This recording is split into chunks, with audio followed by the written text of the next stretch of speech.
ফ্রিজের স্টেনারের ডিপ ফ্রিজের এখানে স্টেনার লিক করে গ্যাস চলে গেছে।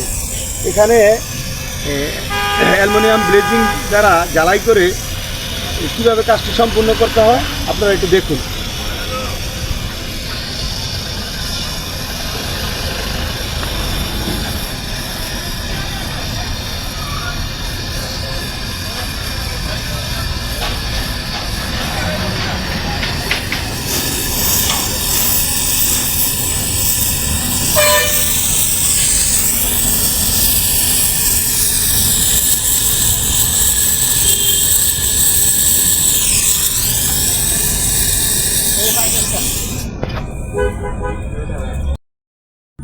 এই স্টেনার জ্বালাইয়ের পরে একটি অ্যাডাপ্টার লাগিয়েছি।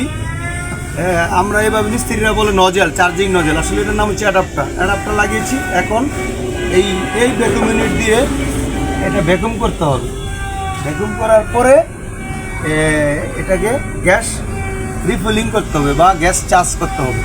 এখন এই অ্যাডাপ্টারটি লাগিয়ে অনেকে ছোট করে লাগায়, ছোট করে লাগাবেন না, একটু বড় করে লাগাবেন, তাহলে অ্যাডাপ্টারটি ভবিষ্যতে কোনো ক্ষতিগ্রস্ত হবে না, অ্যাডাপ্টারটি তেমন একটা গরম হবে না। আর অ্যাডাপ্টারটি যদি ছোট করে লাগান তাহলে এটা গরম হওয়ার সম্ভাবনা।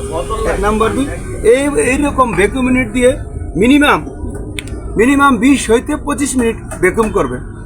এইরকম ভ্যাকুম ইউনিট এইরকম ভ্যাকুম ইউনিট দিয়ে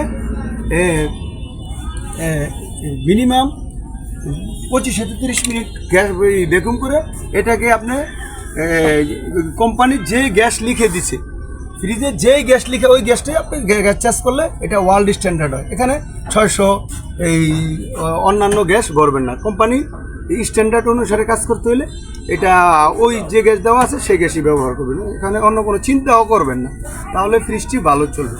আসসালামু আলাইকুম। আপনারা আমার ভিডিওটি ভালো লাগলে যা করার করেন এবং ভালো কিছু ছাড়তেছি এজন্য সহযোগিতা করেন, কারণ ফেসবুক আর ইউটিউবে তো ভালো কিছু দেখি না, বেশিরভাগই দেখি গেলি দুষ্টামানি ফাজলামানি করে।